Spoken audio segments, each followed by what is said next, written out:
generations. And now, the power of two restores the one. We got a bidet!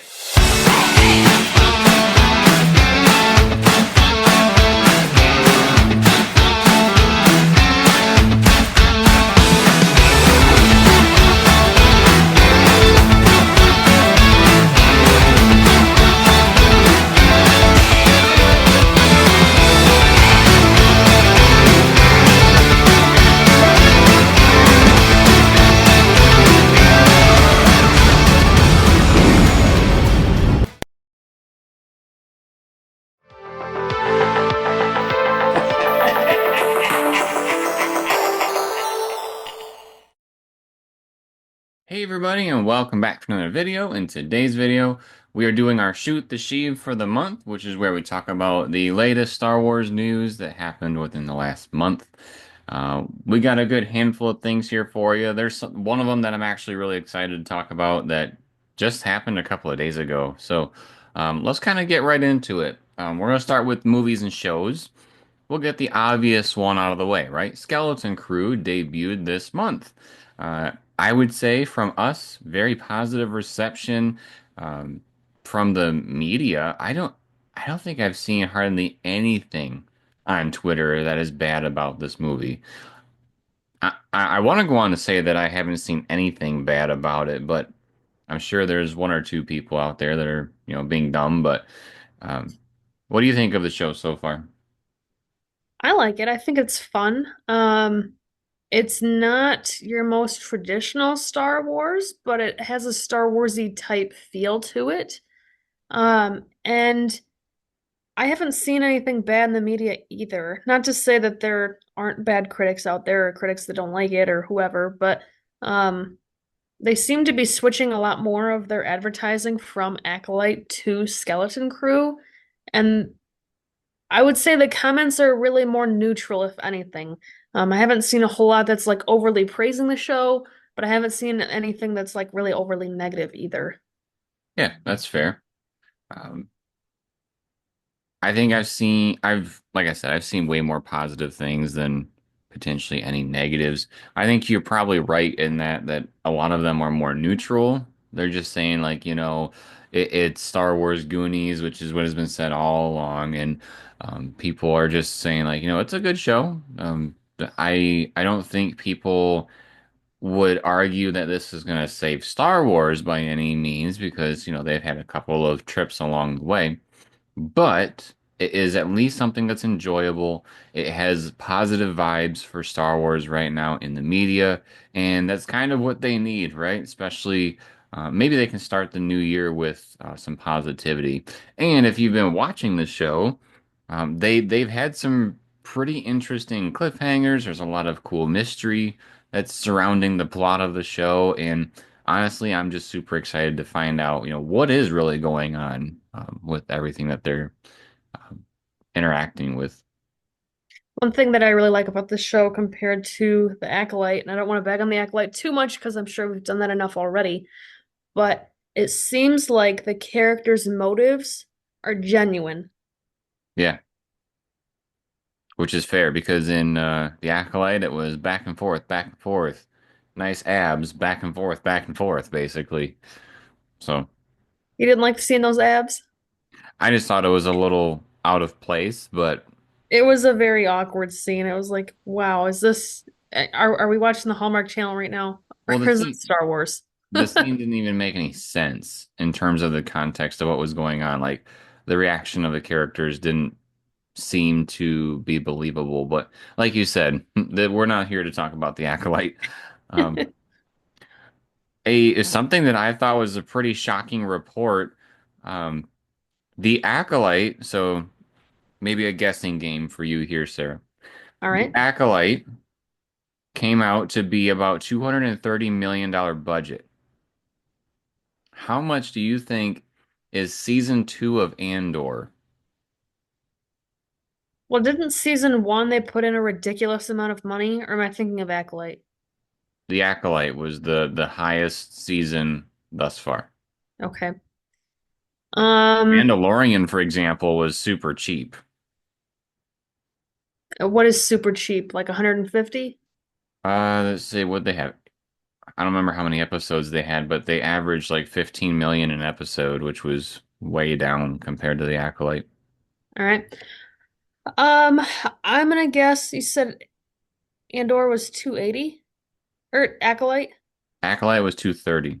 Acolyte was 230. Wow, I don't know where I got 280 from. 230. I'm gonna guess 170 for Acolyte season 2. 170. Andor season 2. Andor season 2. Oh my goodness. But let it be known, Andor season 2 said hold my beer in the budget department because season 2 is going to be $290 million for Holy their smoke. budget. The report came out that the two seasons combined of the Andor series cost $645 million, which is insane because that's basically the budget of two Star Wars movies. Which, yes, if you watch the show, you do get way more time and content with the characters. Um, but it It's does hard make to believe that the revenue would be there for that, though, that you would make exactly. more money in a movie. That's what I was wondering is, you know, with Disney Plus, yeah, you can get more subscribers, but the movie theater could have more of a turnaround. But at the same time, uh, I would argue that there's a lot of people that don't trust Disney a lot with a new Star Wars film. My guess is that Disney is trying to get some traction with these shows to get people to buy back in, and then they will go to the theaters. But Sounds I don't. plausible. It just seems like a ridiculous budget, especially like we said, it's for Disney Plus, so they're not going to have some huge turnaround, within a couple of weekends. I don't foresee the subscriptions getting lit up because Andor season 2 drops, but I just thought it was pretty crazy. We were just complaining about the Acolyte having such a high budget. Season 2 of Andor better be absolute fire for that kind of money. Do we know how many episodes yet? Or how, well, we wouldn't know how long. They don't even release that except for week to week for their shows. That's a good question. Let's see. My guess is they have said it.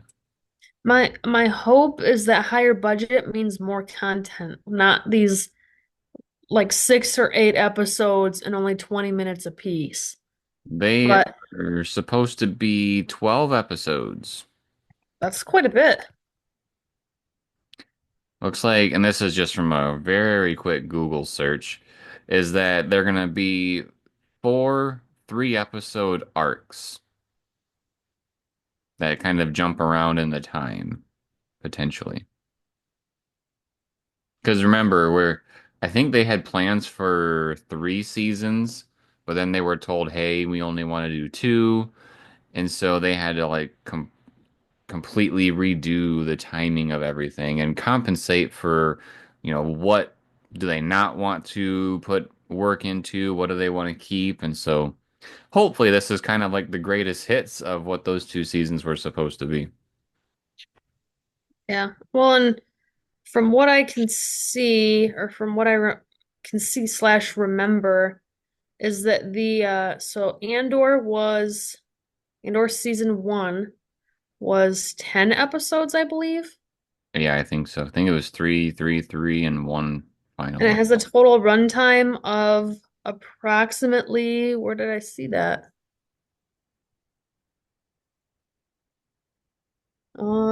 Oh, here it is. So between those 10 episodes, a runtime of 9 hours and 42 minutes. And we So got to remember almost, probably about an hour of that is credits. yeah.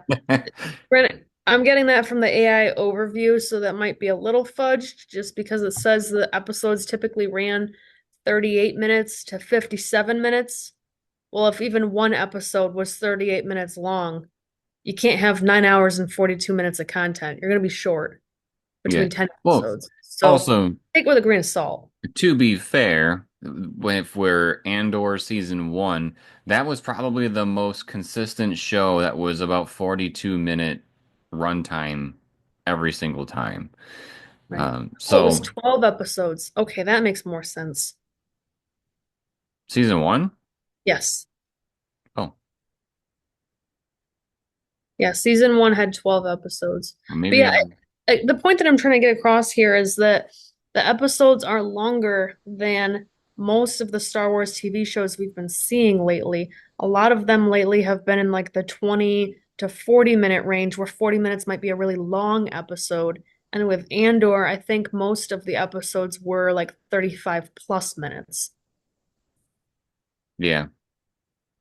So hopefully we see at for fans, hopefully we see a good finished product. I've seen some pictures that, they've been releasing as like promotional things, and it does look interesting. So I'm hoping that when this comes out, everything will be good to go. I almost would argue, and I think this would be cool, is if they released like 3 episodes at a time and they just released it maybe every other week or once. Like, I don't think they would do once a week, but every other week or every 3 weeks, whatever it would do to encompass the 3 episodes. Because I remember when we watched Andor season one, they did like 3 episode arcs during that time. And I feel like it would have been a way better experience watching the 3 episodes together as opposed to breaking it up and making it feel incredibly slow. Because I've been rewatching the show. Yes, it's a little bit better the second time around, but that's because I'm able to fly right through it. But also, I would still argue that the same argument I made before that it's a slow show. I think they need to do something in season two where they pick it up a little bit. But who knows? We'll find out. Yeah. Okay, so one small thing in the board game realm slash card games. It seems like we talk about this game every month, even though we don't even play it, and it is the Star Wars Unlimited trading card game. It must be doing decently well, that it's, getting new content and it has tournaments and everything going on.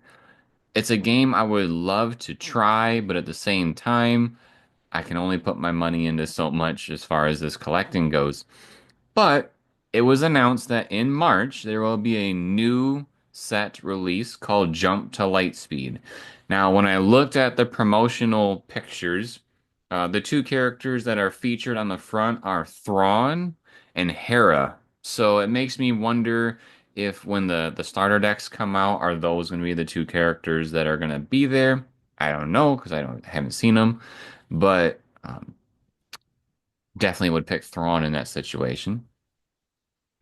Something that is a little extension though on the card game because I thought this was kind of cool. They did announce that they're going to have a new pack come out. So, with these trading card games, you have your starter decks, you have the booster packs where you can get cards to add to your deck and swap out and all that good stuff. The fun of a trading card game. But they also announced that they're going to have a new booster pack that's called the Carbonite Edition Pack, which this is going to be a premium pack. So it's probably going to cost more than your average pack. Typical booster packs, they have one foil card in each of the packs. And then there's a chance that you get one of the amazing cards, like the hyperspace foils or the showcases. That doesn't mean a whole lot to me. I was kind of doing my homework just because I don't know what these special cards look like, but my guess is that they're worth, a decent amount of money. So what's new about these Carbonite edition packs is that although they're going to have the same number of cards, each card in the pack has some form of special aesthetic to them. So my guess is there are going to be variant cards. Maybe it'll be a pack of foils or a pack of foils slash rares. I don't know, but the chances of getting the more rare cards is going to go up if you buy these premium packs. Now, it does make me wonder what the price point will be for these packs because, when you put these cards out there, there's going to be a huge fluctuation in the rares, right? The more that they're available and the demand gets gobbled up, well, then, prices come down. So how will that affect the secondhand market of the game? I don't know. But just kind of put it in our context. Uh, what would you think if there was like a Lorcana pack that came out where like it guaranteed a legendary in every pack, but then there's a increased chance of getting an enchanted? Like, how would you feel about that? And I mean, what price point would you be willing to pay? it's the same number of cards. Same Like in number of cards, but let's say you're guaranteed a legendary, a chance, an increased chance of an enchanted. Kind of remember a regular pack is around $6 or $7. right? Um, I don't know. I cringe, but for what I've seen, a regular pack is about $6. Some places sell them for 7 or 8, but I refuse to buy there because I don't want to spend more money when I know I can get it for $6 just down the street. I feel that. Um, and they're from major retailers, so it's not like a small shop that's, struggling to get by or something. But I can't imagine spending more than $10 a pack, and even that gets expensive fast. So for me, for my personal value of this stuff, I don't know that I'd want to spend more than $8 a pack just because it seems like it would just get expensive fast. Like you're still only getting like 10 cards or 13 cards or however many cards it is. Um, it would be cool to get those things, but like you said, the more that are out there, the less they're valuable. Yeah. So it would make me wonder what happens to the card market with that.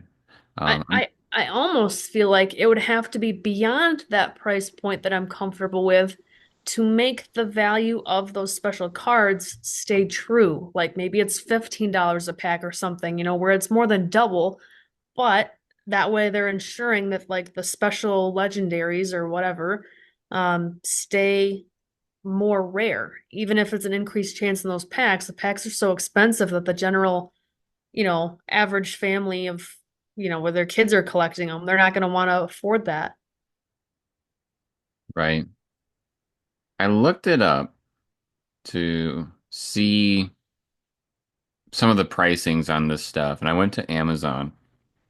And if you get set one regular price, it's $120 for the booster box and if you have 24 packs, that puts them at about $5 a piece. For Um, the Star Wars game, yeah, for the that's Star Wars game. And it's looking like the booster boxes are um, pretty consistent with that price. Although I will say, and Sarah, if there's a time to get into it, now's the time for this sale. Um, I think it was the most recent, and looking at these, kind of recognizing the ones we've talked about.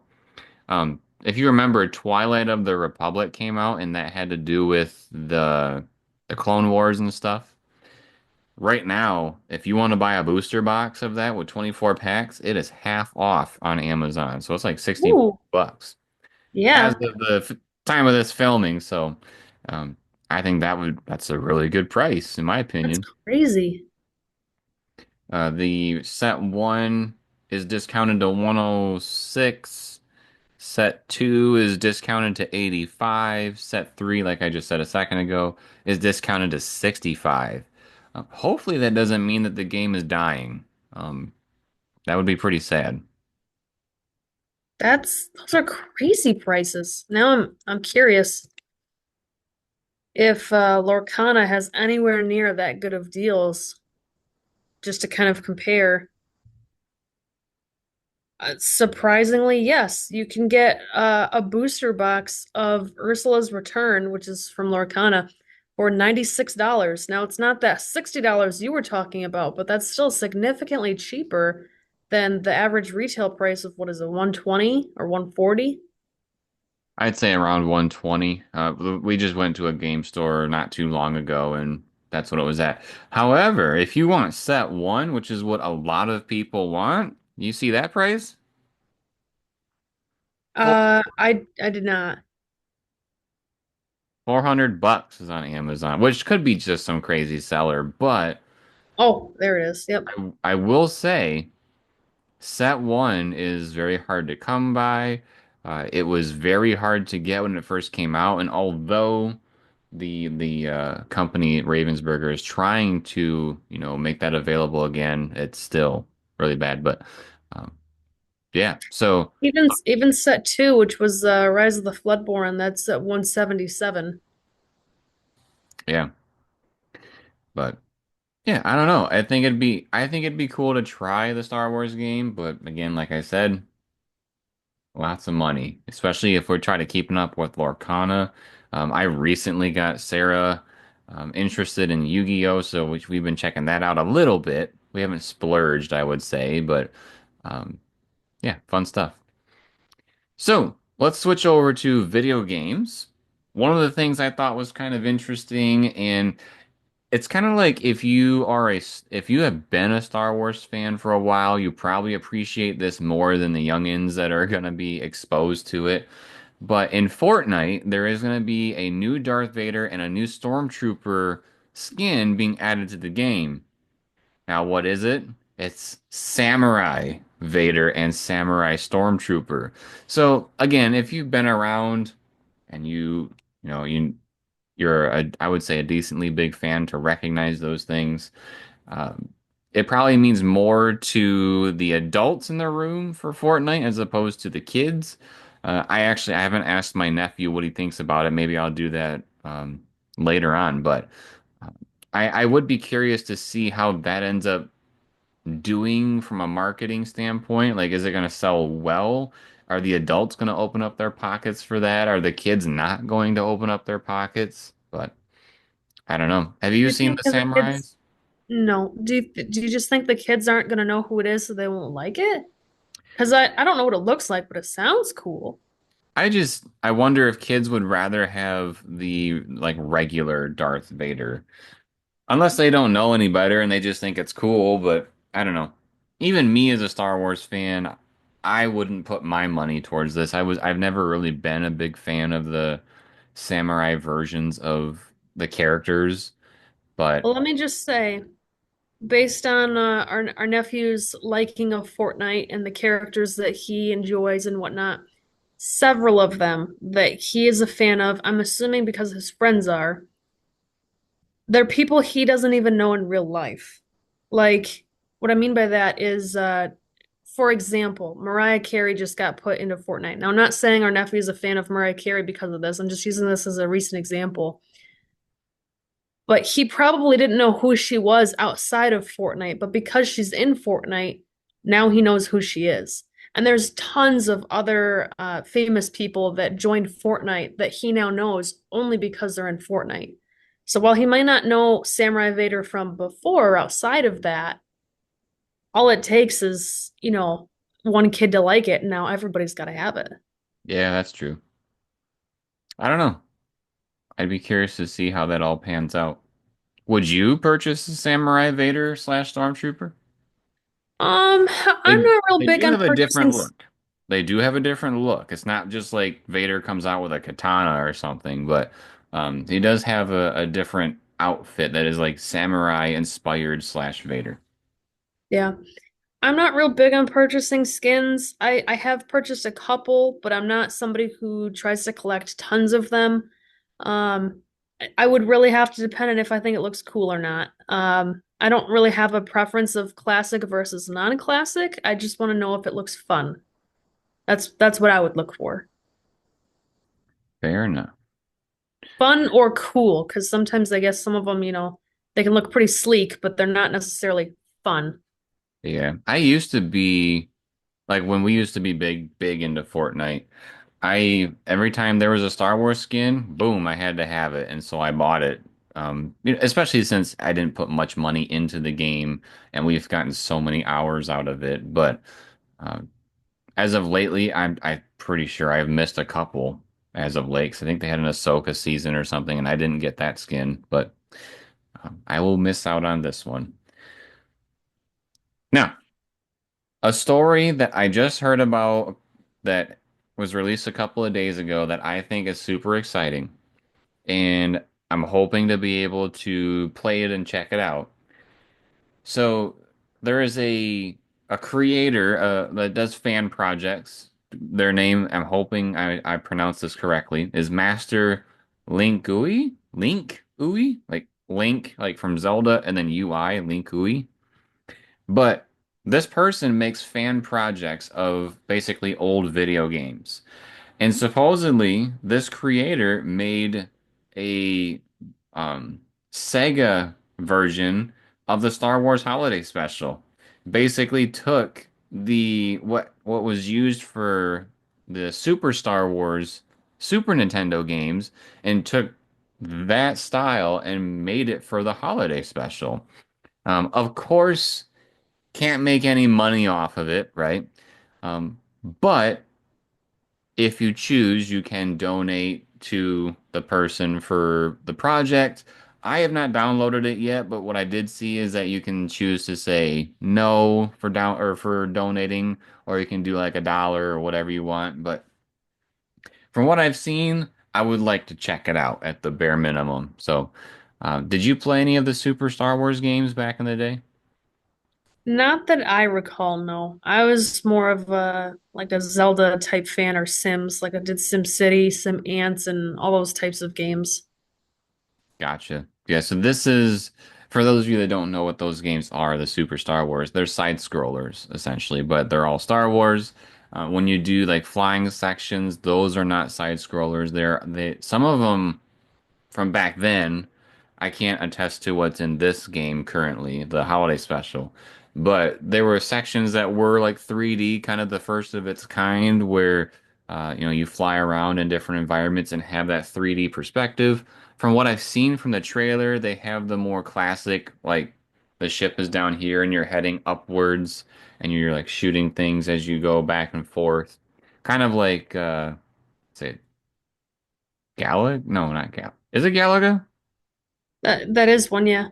Okay, so yeah, so kind of similar to that, same, but different in a way. Like Galaga is a tiny little ship. This one, they're fairly big, but um, yeah, check that out. I looked through the comments, and a lot of positive reception happened from this game, and so So, hopefully, question for you then. what What is it called and where can I find it? it's called the Star Wars. If you type in Star Wars Holiday Special Sega Project or something like that, I'm sure it'll pop right up. Also the Master Link GUI. Again, I don't know if I'm pronouncing that right. Linkui. If you type that in with Star Wars Holiday Special, it'll pop right up. I found it on Twitter, so or X, but I don't know. Let's see. I'll try it out. Star Wars Holiday Special Sega. Boom, pops right up. So, yeah, check that out. I'm looking forward to it. I'm definitely going to check that out. The last piece of video game news that I have, again, very exciting, especially for people that, played the original Battlefronts like you, Sarah. The OG Star Wars Battlefront 3, the files have been recovered. Supposedly the game was supposed to release, multi-platform, but the one that people got a hold of was for the Wii. So supposedly Star Wars Battlefront 3 was supposed to come out on the Wii. And what fans are doing is they're taking a look at the project and they're going to try to mod it. That way they can finish the game. So that'll be kind of a cool passion project that people are doing, on the side. And hopefully they can put it all together and then we can kind of enjoy what Battlefront 3 was supposed to be. From what I heard, there was supposed to be like ground to space battle connection. Like you could find out what's happening up in space and you can hop in a ship and go help your buddies. Or if you're having a hard time on the ground, then your buddies from the space can come fly down and try to help. Maybe do like an X-wing drive by and wipe out the enemy so you can get better ground. I don't know, but I think it'd be really cool to see what that was supposed to be. I know as a fan, absolutely devastated when that was canceled, especially when you find out that they were almost done with it. Just crazy. Yeah, that would be really neat. Yeah, I played them on PS2, so I never played on like the Wii or anything or any of the Nintendo systems.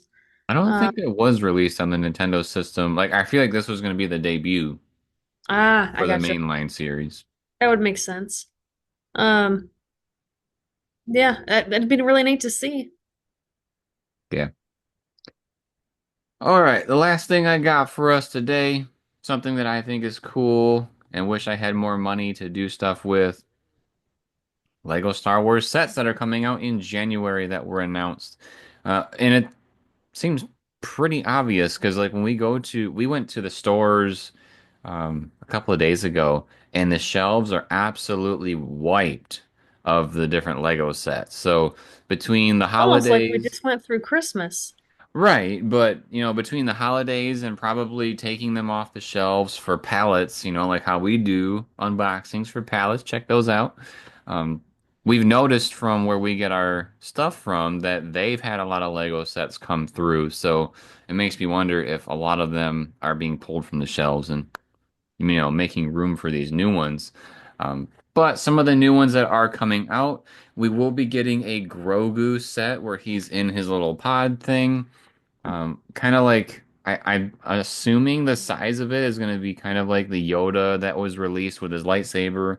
We've got that one, or the Grogu that came out before that's, relatively tall, except this time he's going to be in his little pod. I'm not sure how big it is, but um, it's over 1,000 pieces, so I imagine it's a decent size.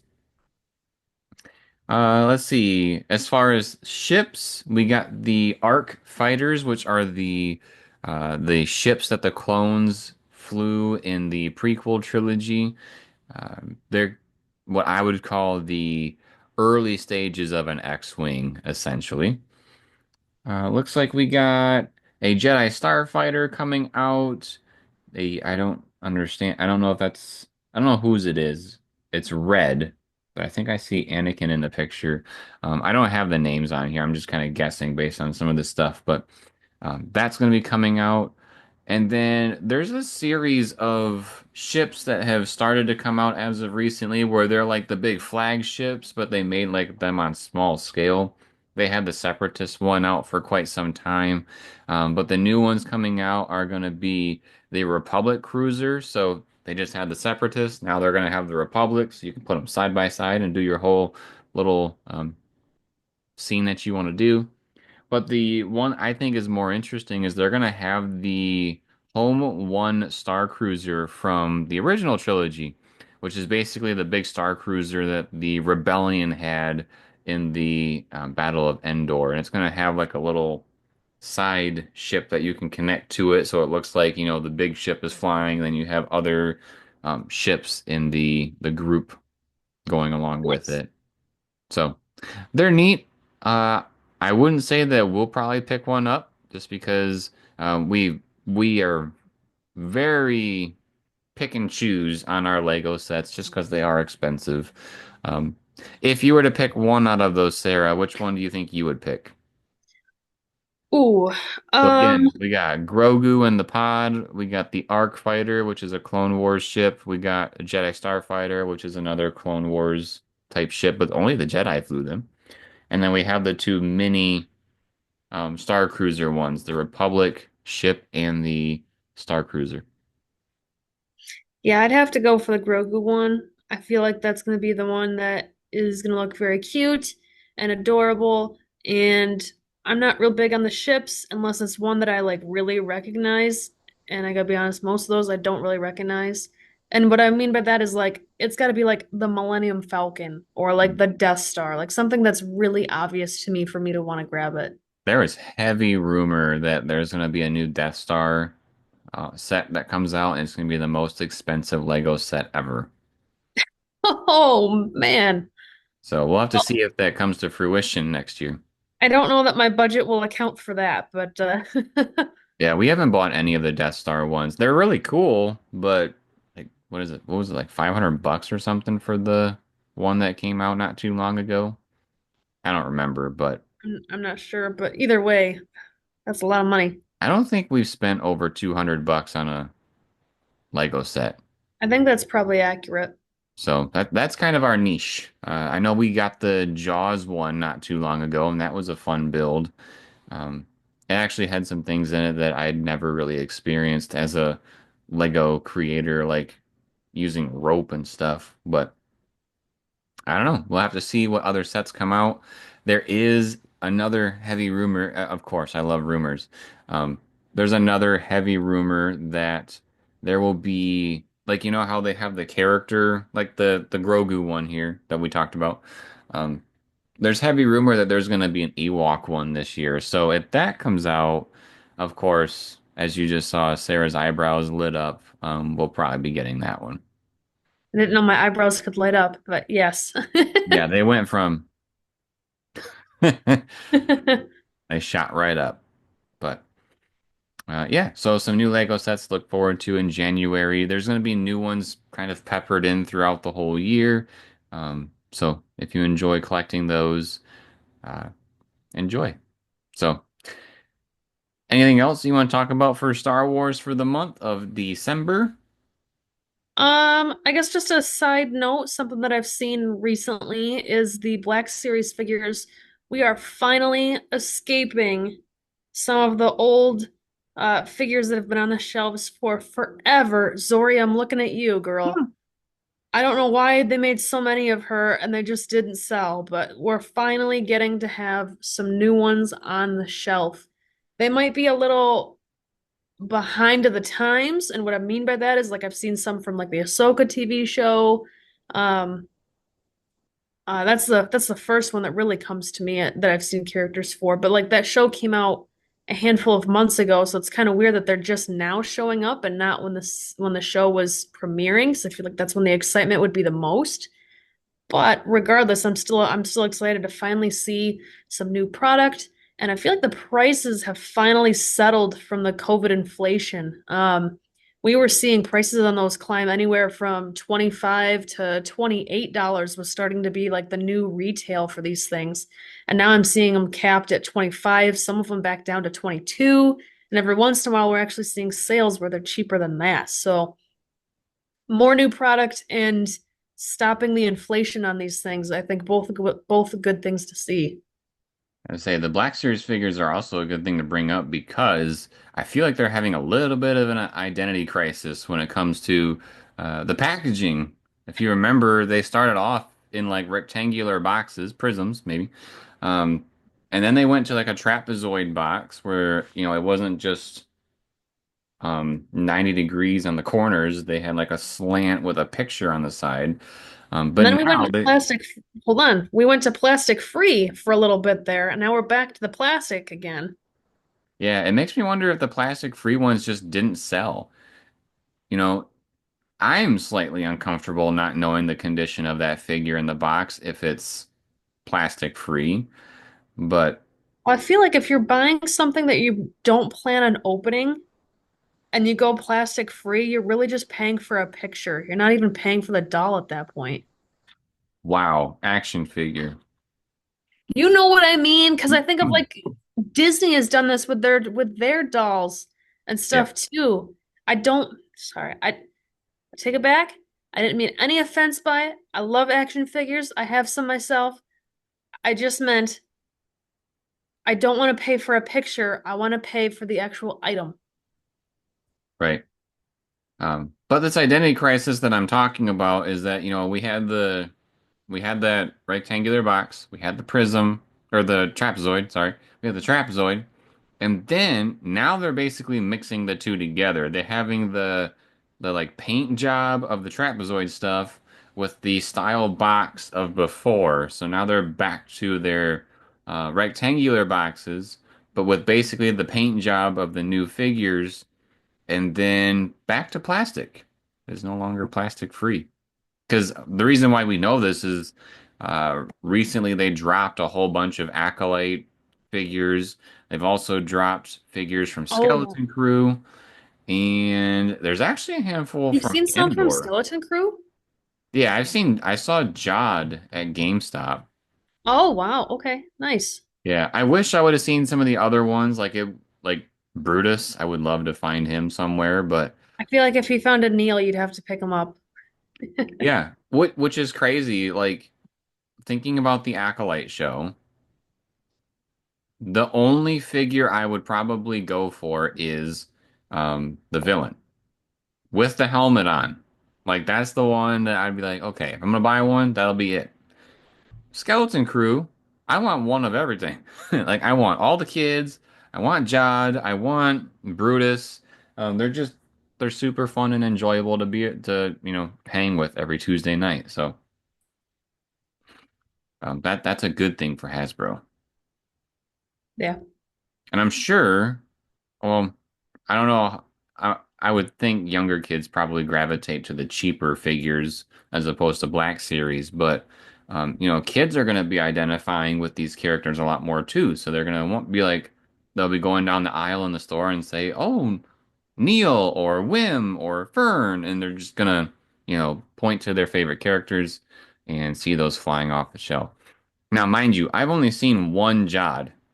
And that is it as far as Skeleton Crew. So if they are coming out, that means they are flying off the shelf. Because I've only seen it once in one place. Unless that wasn't supposed to be out on the floor. But my guess is it was supposed to be. All right. Well, that was our Shoot the Sheev for the month of December. We will look forward to another one here coming up in January. Uh, Check back on our video where we're going to talk about some of the things that we're going to change moving forward because we're going to try to do something with this Shoot the Sheev and try to elevate it a little bit next in the coming year. We just have to figure out how we're going to do it, but stick around for that. But if you enjoy this type of video, make sure to subscribe to the channel and turn on notifications. Drop us a like if you liked the video, and drop us a comment letting us know your thoughts on the news stories that we talked about. And if there's any that we didn't that you think is noteworthy, drop it in the comments and let us know. And then, as always, everybody, thank you for watching. We'll see you next time.